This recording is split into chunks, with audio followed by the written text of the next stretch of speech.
Je m'appelle Chanceline Gladys Moïna Mevoanou. Je suis militante féministe.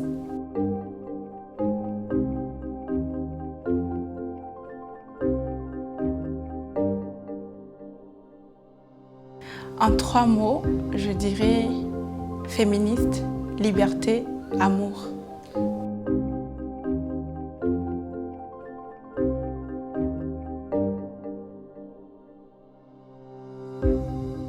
Être féministe, c'est avoir la conscience selon laquelle nous existons dans des sociétés où les filles et les femmes ne sont pas traitées en tant que personnes humaines qui doivent vivre des vies dignes, être libres et autonomes.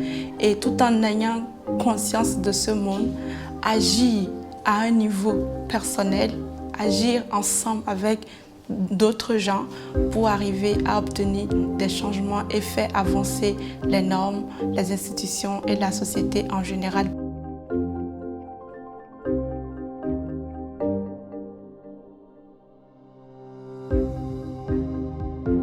J'ai eu mes premières prises de conscience féministes dans ma famille. D'abord, la répartition des travaux domestiques à la maison.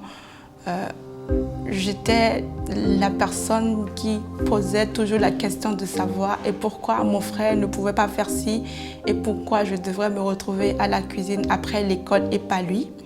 Après, je me suis retrouvée à voir beaucoup de violences autour de moi.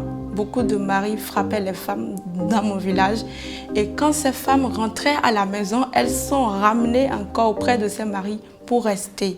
Plus tard, ma mère aussi a été victime de violences et je l'ai vue en subissant ça. Elle a dit qu'elle ne bougerait pas et qu'elle va rester pour ses enfants. Et dans ma tête, en tant que petite fille, je trouvais ça injuste. J'étais aussi très révoltée en voyant la façon dont on était éduqués. Nos parents nous frappaient beaucoup. On n'avait pas des espaces pour échanger ensemble, mais pour un rien du tout ou pour nous apprendre les bonnes façons, on était frappés. Et j'étais très révoltée en voyant ça.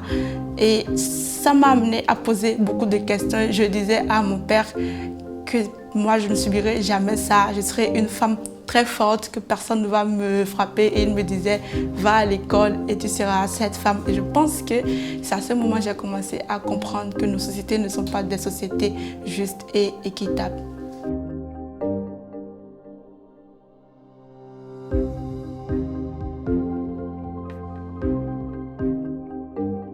Alors j'ai commencé quand j'étais encore très petite.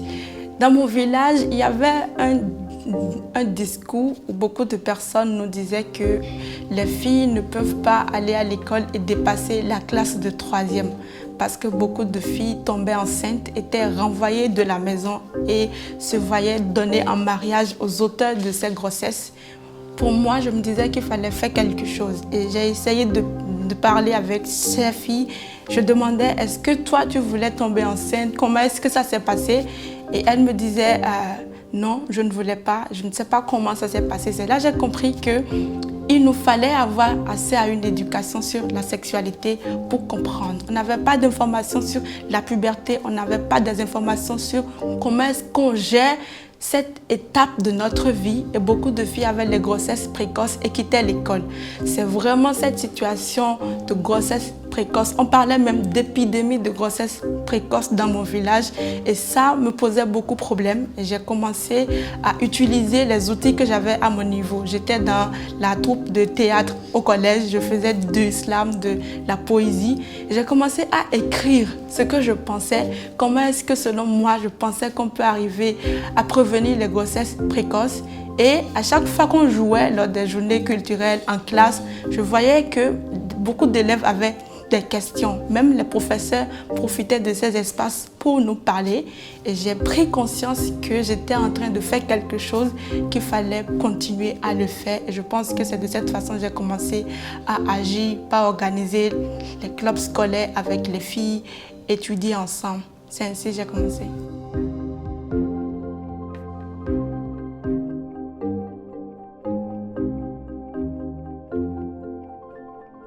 Alors, je vais dire que je suis partie d'un engagement désordonné à un engagement aujourd'hui plus organisé. Je suis au cœur de beaucoup d'actions. Spécifiquement, j'organise les espaces dans les écoles où les filles et les garçons apprennent sur la santé sexuelle, les discussions qu'on ne peut pas avoir à la maison, la façon dont on peut les avoir ensemble et aussi utiliser ces espaces pour sensibiliser, informer les parents. Je construis aussi des espaces où les filles apprennent le leadership, l'estime de soi, apprennent à reconnaître les inégalités autour d'elles et comment est-ce qu'elles peuvent se mettre en action pour agir contre cela. Ça, c'est ce que je fais à un niveau plus local, au niveau plus national. Je fais partie des organisations de jeunes où nous mettons en œuvre beaucoup de projets pour lutter contre les violences basées sur le genre. Nous menons des plaidoyers, que ce soit au Bénin et à l'international, pour parler des droits des filles et des femmes. Et aujourd'hui, je suis investie dans le renforcement du mouvement féministe au Bénin pour que beaucoup de voix, beaucoup de jeunes femmes puissent se sentir à l'aise et confiantes de parler des droits des filles et des femmes, de s'affirmer et d'agir pour leurs conditions.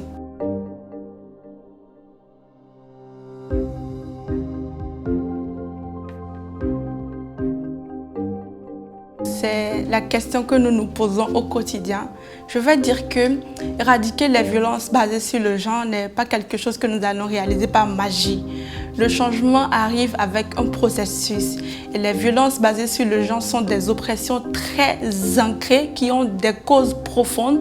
Pour arriver à les éliminer, nous allons beaucoup agir sur des générations et les actions que nous menons aujourd'hui vont contribuer à les éradiquer.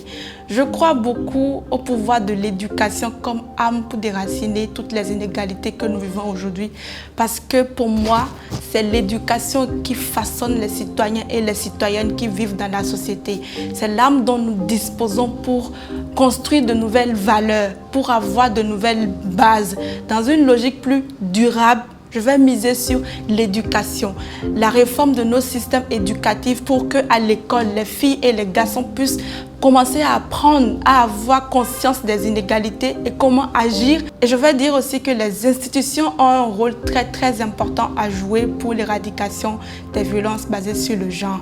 Nous avons des politiques, des programmes, des lois qui peinent à être respectées et exécutées de façon juste. Et ça, c'est un problème qui amplifie au quotidien les cas de violence que nous avons. Si l'impunité règne et les personnes qui violent, qui tuent des femmes ne sont pas punies, quel est le message que nous envoyons à la société? Comment est-ce qu'on peut arriver à éradiquer ces violences? Donc, selon moi, il faut vraiment renforcer la politique que nous avons, arriver à mettre judicieusement en œuvre les lois que nous avons. Également, je vais dire que la communauté dans laquelle nous vivons a un très grand rôle à jouer, que ce soit dans la construction des espaces pour éduquer tout le monde, mais aussi le fait de tenir les familles responsables des valeurs que ces familles inculquent en termes de comment est-ce qu'on ne va pas couvrir les personnes qui violent et qui tuent des femmes. Parce qu'on a aujourd'hui le règlement à l'amiable dans nos familles qui font que les personnes qui violent et tuent les femmes se sentent en sécurité. Donc les familles ont aussi un rôle à jouer pour qu'on puisse arriver à éradiquer de façon progressive ces violences et également mettre l'accent sur l'éducation des plus jeunes. Les enfants et les jeunes sont l'espoir.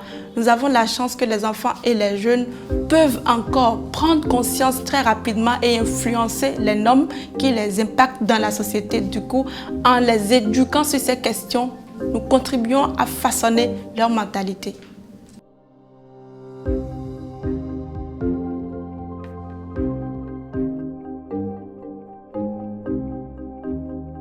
Les défis sont beaucoup. Aujourd'hui, je peux dire je suis féministe sans peur et être tranquille. À une époque, je ne pouvais pas le dire. Les premiers défis que j'ai rencontrés dans mon engagement, c'est la peur et la peur motivée par la réaction des personnes autour de moi. Quand tu disais « je suis féministe », on te regardait comme une terroriste, on te regardait comme une personne qui venait bouleverser la société et ça me faisait très peur et j'ai géré la pression des personnes autour de moi, la pression même de ma famille où ma mère ne comprenait pas. On lui disait, on a écouté ta fille à la radio, à la télé, elle parle de ci, elle parle de ça, il faut lui parler, elle doit se taire, c'est une femme, elle va se marier.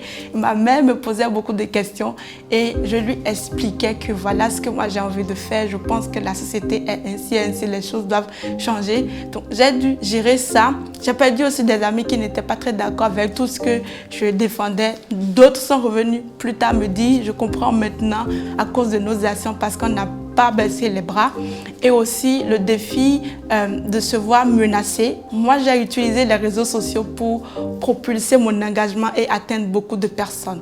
Et en ligne, je peux me retrouver être menacée parce que des personnes vont se dire elle veut gâcher la société. La charge mentale que ça amène, ça c'est un défi que je rencontre aussi. Et quand je prends les organisations de jeunes dans lesquelles je suis impliquée, on a des défis qui sont comme le manque de moyens financiers.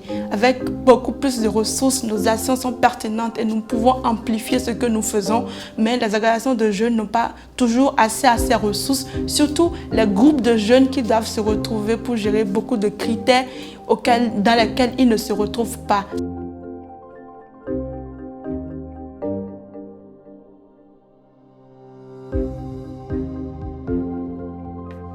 Renforcer le mouvement féministe au Bénin est un enjeu très important parce que ensemble, notre mouvement est plus fort, plus résilient et a beaucoup plus d'impact. Et pour moi, l'une des premières façons de le faire, c'est de se rassembler. Avoir un point de rassemblement. Nous ne pouvons pas travailler ensemble si nous ne nous connaissons pas, si nous ne maîtrisons pas ce que l'autre fait, ce que je fais, si nous n'avons pas des espaces pour comprendre les actions et les stratégies des participants et participantes de ce mouvement-là. Aujourd'hui, nous sommes encore comme des étrangers et étrangères dans ce mouvement et ce n'est pas quelque chose de bien. Nous devons avoir des espaces de rassemblement. Ensuite, discuter de ce qui nous unit. Nous pouvons travailler ensemble sans être d'accord sur tout. Ce n'est pas un problème, mais qu'est-ce qui nous unit? Quelles sont nos priorités? Où est-ce que nous allons? C'est quelque chose qui nous met ensemble et nous devons nous concentrer sur ça. Également, nous n'avons pas de stratégie qui nous permette de développer des agendas communs. Aujourd'hui, j'ai conscience que les personnes qui participent au sein du mouvement ont leurs agendas, mais pour arriver à avoir un mouvement d'ensemble, c'est important d'avoir un agenda ensemble. Nous devons nous asseoir. Il y a les ressources pour organiser les ateliers, beaucoup de choses. Nous devons utiliser ces ressources pour rassembler les personnes qui font partie du mouvement, nous asseoir et discuter d'un agenda ensemble. C'est l'agenda des féministes du Bénin. Ça fait un poids, ça donne plus d'intensité à ce que nous faisons et ça nous permet de défendre un idéal ensemble. Et je pense aussi que nous devons investir dans la protection des personnes qui participent dans ce mouvement. C'est quelque chose qui nous rassemble également. Nous manquons de ressources, par exemple, pour éduquer les jeunes féministes sur les questions de féminisme au Bénin. Ce qui s'est passé dans le royaume de Dahomey jusqu'à aujourd'hui, comment est-ce que les femmes ont combattu pour leurs droits. Nous n'avons pas des espaces pour nous éduquer sur ces questions alors que c'est quelque chose qui nous permet de nous asseoir ensemble. Donc je pense aussi qu'investir dans l'apprentissage et dans la protection, c'est quelque chose qui va nous mettre ensemble et permettre d'avoir un agenda commun.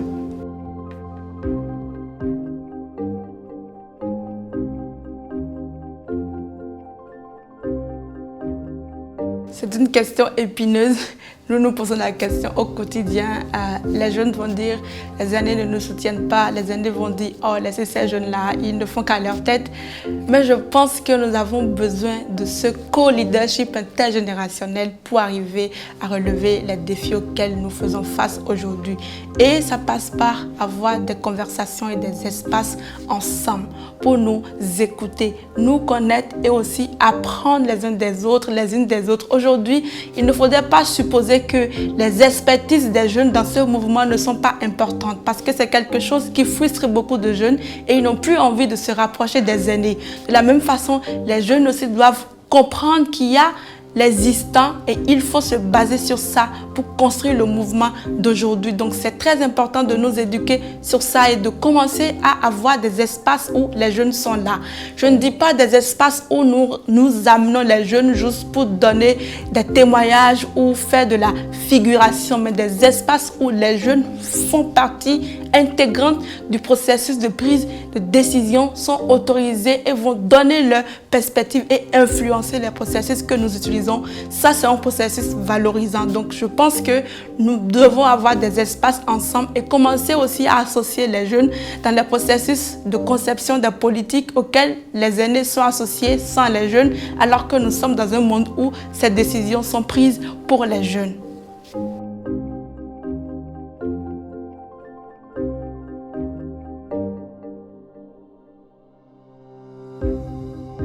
Mon espoir pour les filles et les femmes du Bénin, c'est qu'elles puissent exister en tant que personnes humaines libres, autonomes, épanouies, qui vivent des vies saines, soignées et dignes.